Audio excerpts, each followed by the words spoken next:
Geemka adag ee maanta la wada sugaya Manchester United iyo West Ham oo kaalinta afraad ku kala bixi doona. Man United hadday badiso kaalinta afraad si ku meel gaar ah u sii hayn doontaa. Kooxda kubadda cagta Manchester United ayaana si ku meel gaar ah ula wareegi doonta kaalinta afraad ee miiska kala sarreynta horyaalka Premier League haddii ay guul ka keento ciyaarta maanta garoonka Old Trafford oo ku qaabilayso kooxda West Ham United. Man United ayaa sare u soo kacday toddobaadkii hore markii ay 3-1 ku garaacday kooxda Brentford. Hase haatee kooxda hadda booska afraad ku jirta ee David Moyes ayay guuldaro xanuun badan ka soo gaadhay ciyaartii Leeds United ku qaabishay waxaana lagu karbaashay 3-2.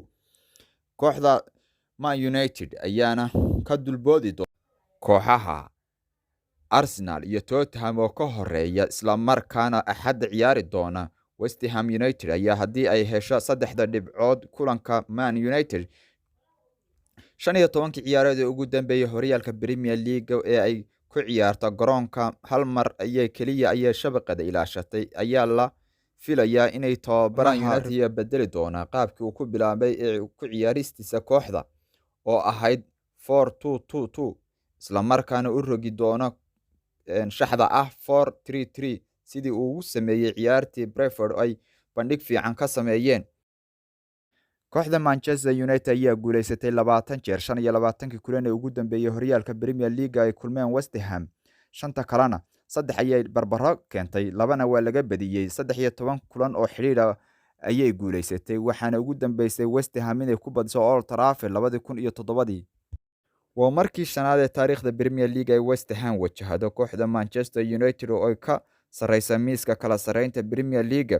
Hase haatee mushkiladda ayaa waxay tahay inay dhammaan kulamadaas aynan wax guul ah ka helin kooxda Manchester United.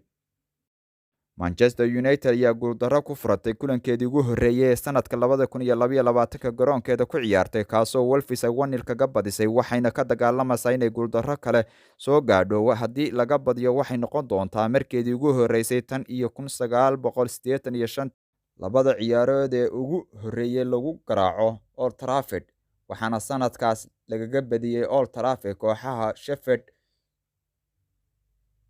iyo Coventry City.